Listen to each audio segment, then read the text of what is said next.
So certainly our advertisers are most excited about the Daily Cal because of the 18 to 22 or 18 to 25-year-old market. But I think that we are one community. A huge amount of our advertising does come from local businesses. So we have always covered city news content. It's roughly about 40% of our news content, 60% being pertaining to the university. So that content already exists, and we already have that focus there. And I think we just need to continue that and make clear the ties between the city and university, not treat either one in isolation of the other.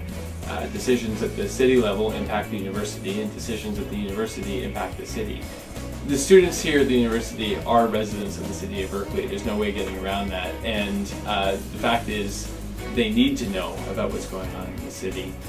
So long as we can present it in a way that's interesting and appealing to them, I think I worry less about alienating them, as I think that they'll become more engaged in the city.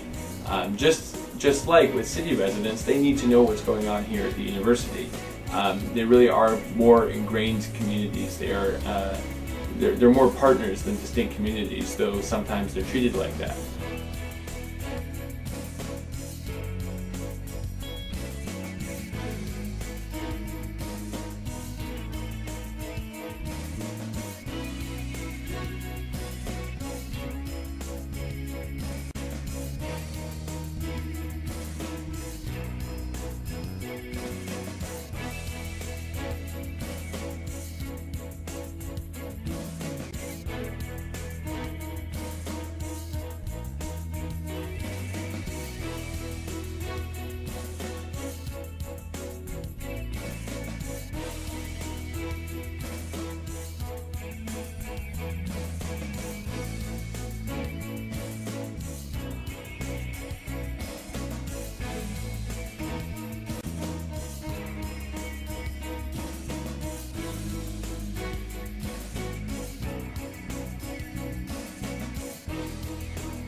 We need to view our various different media as distinct entities. That's not just the same content slapped, the same content in the paper slapped onto the website, or take a news story and just turn it into a video.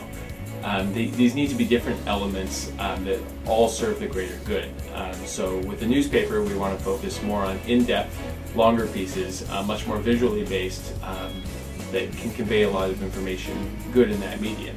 Whereas online, we can focus a lot more on breaking coverage, on football game recaps, or a breaking news story or something like that, that can be best served in that medium, as well as coming up with their own voices for our multimedia products, our videos, our podcasts, our slideshows, and our blogs as well.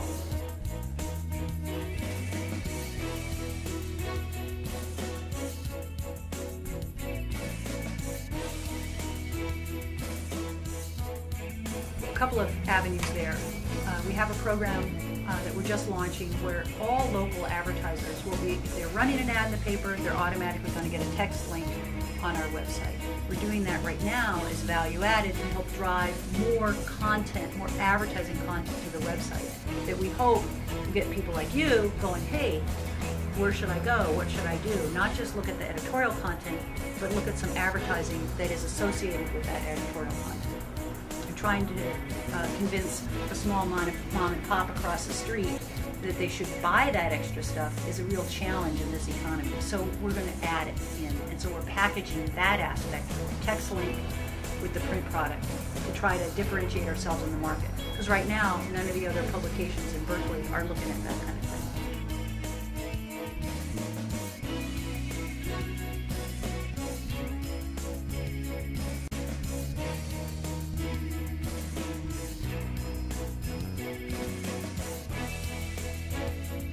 Daily Cal has a contract with the Regents.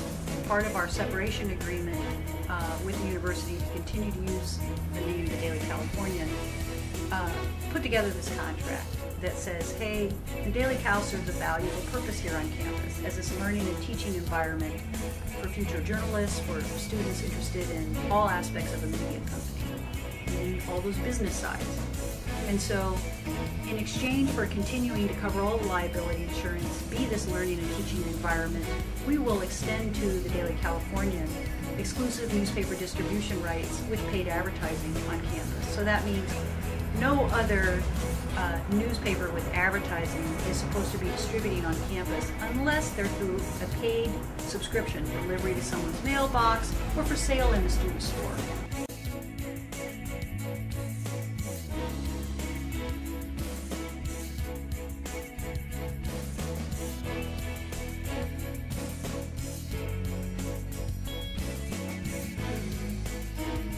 Now we're in an environment where all these departments are struggling and trying to find alternative revenue streams. So part of the things that's important is to look at other campus partners, look at ways to get corporations to come in and help underwrite this or underwrite that.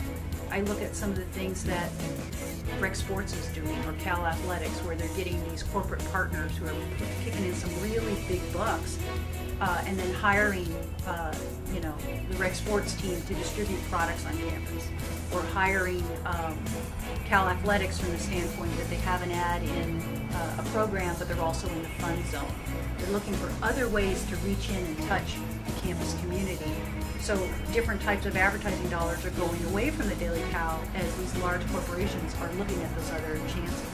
Specifically with the ASUC, we're trying to build a relationship with the ASUC Auxiliary and the Daily Cal that's very mutually beneficial. And this is a business side relationship only. So for example, if Peter Quinton over at the ASUC Auxiliary, whose job it is to help market and sell space, rent space in MLK, calls me up and says, "Hey Diane, I've got such and such an advertiser, they're interested in tabling," instead of him taking the time to do it. And I'll sell them advertising in the Daily Cal, but also sell them a tabling space. What does that mean for the ASUC is that they get 100% of the revenue they would have gotten anyway from the tabling space. The Daily Cal just built another relationship with someone else who wanted to come on campus, and we got paid advertising. We also collected the money on behalf of the ASUC and turned right around and gave it back. So those mutually beneficial relationships are a pivotal piece of leveraging our network to help keep our nonprofit student-run organization solvent.